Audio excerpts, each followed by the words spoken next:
a very minimal shelter for one person. We did 225. So I'm gonna line my compass up. This is my base camp. It's 100, that's 200 and a quarter. Now we're gonna do, I'm gonna give you another bearing. Okay. And then all you have to do is measure this to this, and it will tell you exactly your bearing, and it will tell you your distance that you're going. Does that make sense? Yeah.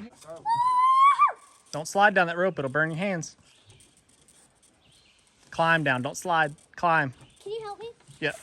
This is a grapevine, and Scarlett, hop off that. And if you cut into it on the bottom, and then you cut into it on the top, it will release water that comes up out of the ground, and it'll be nice and clean and ready to drink.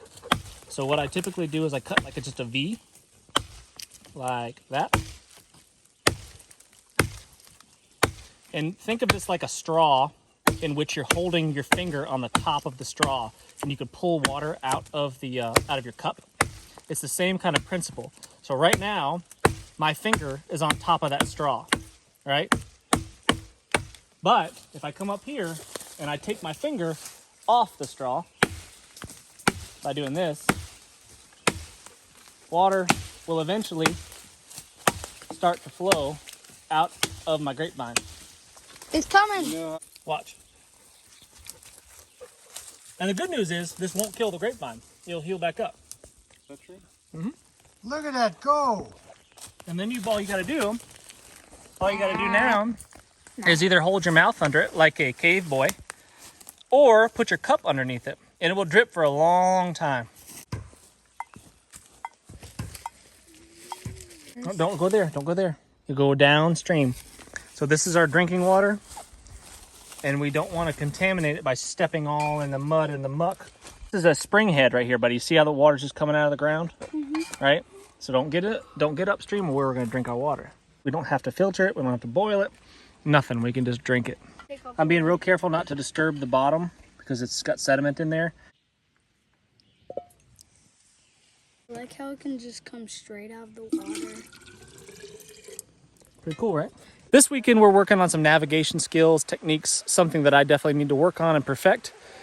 But in addition to that, we're just learning basic camp stuff. The kids have learned how to make a poncho shelter, a very minimal shelter for one person.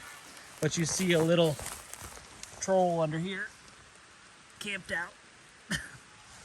But she's tucked in there. She did not make herself a very good mattress out of pine needles and ferns.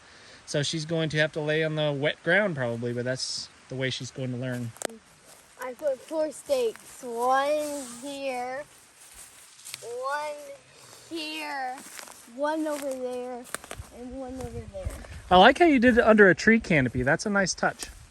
Very concealed. So you made a fern bed, lift it up a little bit so we can see. So a fern bed with her sleeping bag on top. I gave the kids a list, a packing list, and it had basically the bare minimum. I let them bring a sleeping bag and a poncho, some string, a water bottle, a knife. That's pretty much it, right? Anything else? Well, clothes. Oh, and the clothes you're wearing, of course. But I gave them a list. They had to pack it. I didn't bring anything for them. They're on their own. Jason here did a bow drill fire for us with a bison knuckle and a pre-made kit on our navigation adventure. They basically had to find a bunch of materials that would aid survival, essentially, if you had nothing else. Oop, there's fire. Just lay it down right there. Give her some air.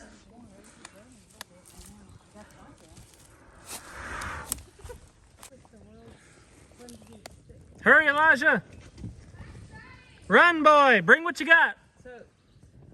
Run, boy, run! The shelter?